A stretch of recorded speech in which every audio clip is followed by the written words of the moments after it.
এই আমেরিকা ভারত এবং আওয়ামী লীগের 1 নম্বর বন্ধু হবে।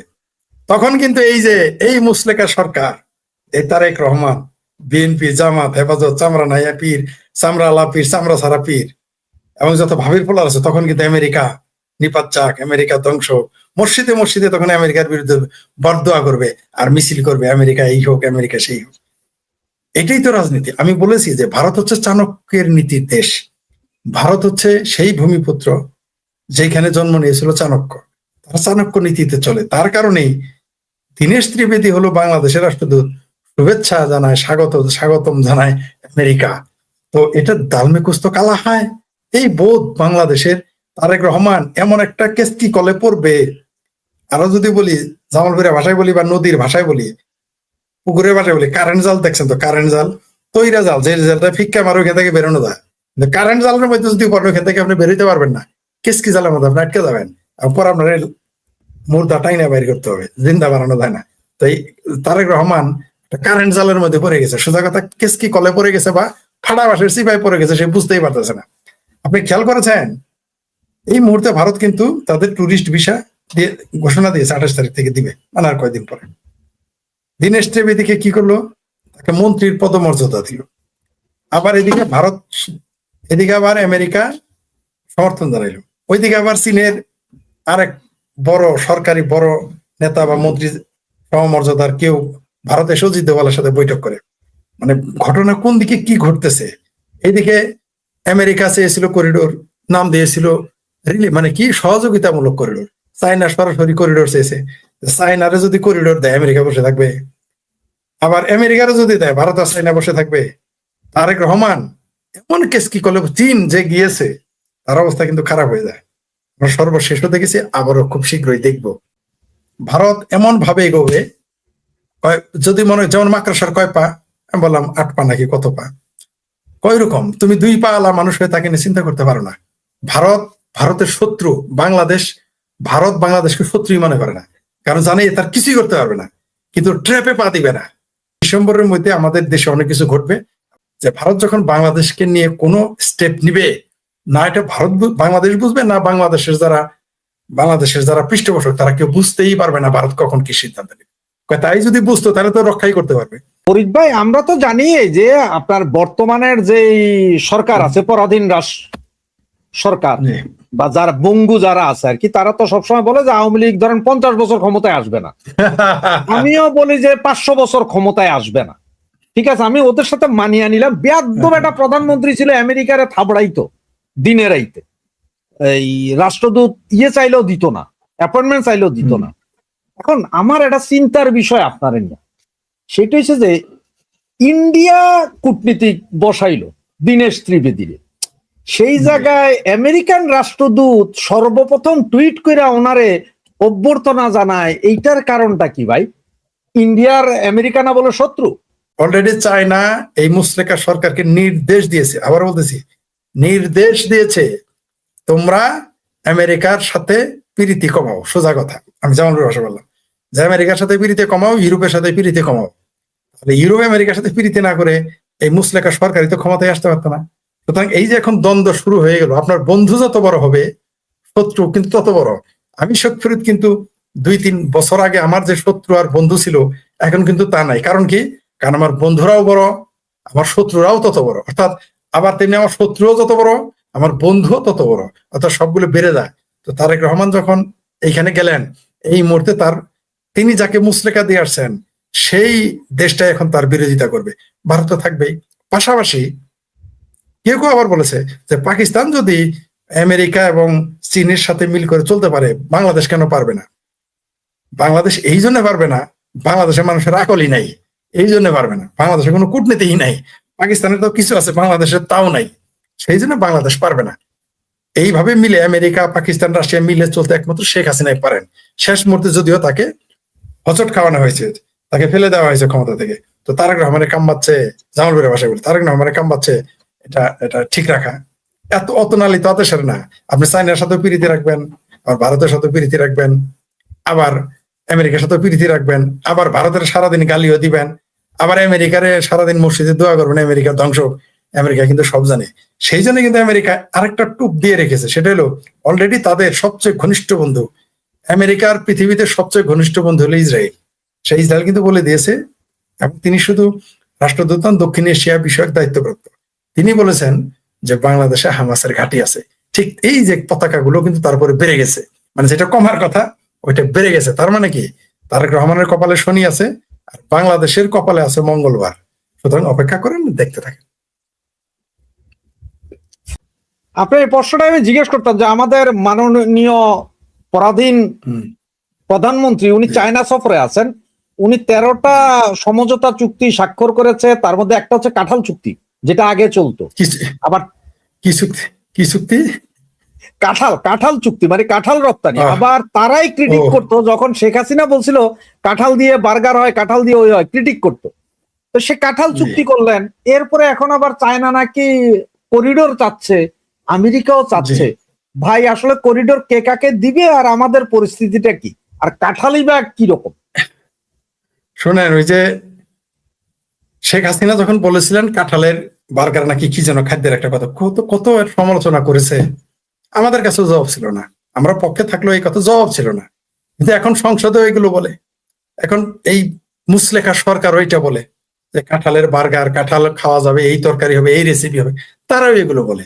অর্থাৎ জননেত্রী শেখ হাসিনা যেগুলো করতে চেয়েছেন, বলেছেন, সেগুলোই তারা রিপোর্ট। যেখানে এর আগে কি বলেছিল, পদ্মা ব্রিজ যদি হয় সেটা নাকি দেশের ক্ষতি হবে।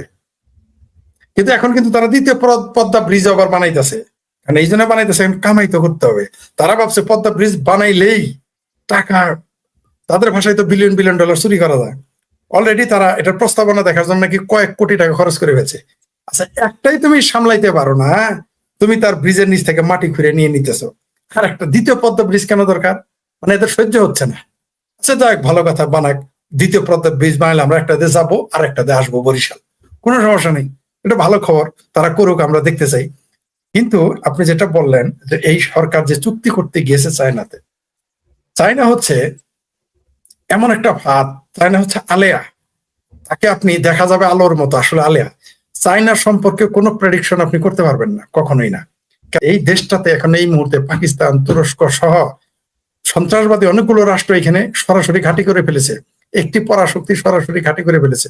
সুতরাং আমাদের, আপনি শুনে ফেলেছেন যে এই মুহূর্তে এইখানে আমেরিকা করিডোর চেয়েছিল, এখন চায়না চায়, ভারতও চায়। বিষয়টা কি দাঁড়াইলো? অর্থাৎ আমরা এখন বলির পাঠা হতে যাচ্ছি কাবাব মেহাড্ডি। 7 জন ছাত্রলীগ, আওয়ামী লীগ ছাত্রলীগের কর্মীকে হত্যা করা হয়েছে, 3 জনের লাশ এই পর্যন্ত পাওয়া গেছে, আজকে সকালেও একজনের লাশ পাওয়া গেছে। বিষয়টা কিভাবে দেখছেন? এখন আমরা, মানে এটা এখন যদি আমাকে দেখতে বলেন, তাহলে এখন যদি বললে কইলে মায় মায়ের খায়, না কইলে বাপা এটা খায়। যারা হিরো আলমের সর্দি হইলে, উষ্টা খায় পড়লে বিবৃতি দিত, তারা কোথায় এখন? সেই দেশ, সেই এম্বাসি, সেই রাষ্ট্রদূত, সেই মানবাধিকার সংস্থা, বাংলাদেশের মানবাধিকার সংস্থাগুলো এখন কোথায়? এই যে এরা মারা গেল, আপনি যেটা দেখতেছেন, এটা তো একটা চরম নির্মমতা। আবার আজকে আর একটা লাশ দেখলাম, বিভৎস হত্যা করা হয়েছে। এবং আপনি জানেন যে যারা ছাত্রলীগ করে, তাকে না পেলে তার বাবা মাকে তুলে নিয়ে যায়। এমনকি তার মা, আমরা এই নিউজ পেয়েছি, পত্রিকায় এসেছে যে মাকে না, ছেলেকে না পেয়ে নামাজরত অবস্থায় মাকে মেরে ফেলেছে, তার মাকে। আমরা এও দেখেছি যে আপনি যদি আওয়ামী লীগের নেতা হন, বা আওয়ামী লীগের নেতা যদি আমি হই, তাহলে আমার সন্তানের উপর টর্চার হচ্ছে। এটা বাংলাদেশে হয়েছে, আমরা দেখেছি। তো এরা তো এটা করবেই, কারণ তারা 23শে জুন তাদের জন্য কত ভয়াবহ ছিল, কত ভয় ছিল, যে নেটো বাহিনী ছাড়া সব তারা রাস্তায় নামিয়েছিল।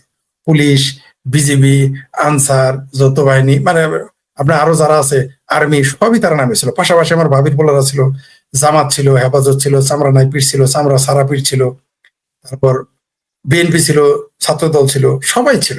তো তারা তো এগুলো ঘটাবে, এই নির্মমতা এখনই শেষ নয়।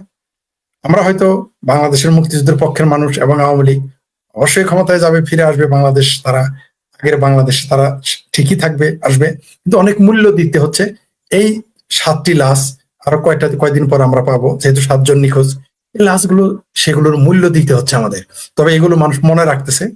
এরকম নির্মমতা, এটা তো নতুন না ভাই। একজন আওয়ামী লীগ করার কারণে তার স্ত্রীকে 1টা বছর যাবত ধর্ষণ করতেছে। আপনি কি এই 7টা লাশের চেয়ে ওটাকে কম মনে করেন? আপনি বলেন যে একটা নারী 71 সালেও কিন্তু ধর্ষণ একবারই করতো বা 2বার করতো, পাক বাহিনীরা, তারপরে কিন্তু আরেক সাইডে চলে যেত বা আরেকজনকে ধরতো। আর এই স্বাধীন বাংলাদেশে আওয়ামী লীগ করার অপরাধে আওয়ামী লীগের নেতার বউকে 1 বছর ধর্ষণ করেছে ছাত্রদল নেতা। আপনি এটাকে কি ওই হত্যার চেয়ে কম মনে করেন? এটা কত বর্বরতা, যেটা পাকিস্তানের সেই 71-এর বর্বর সময়ও ঘটে নাই।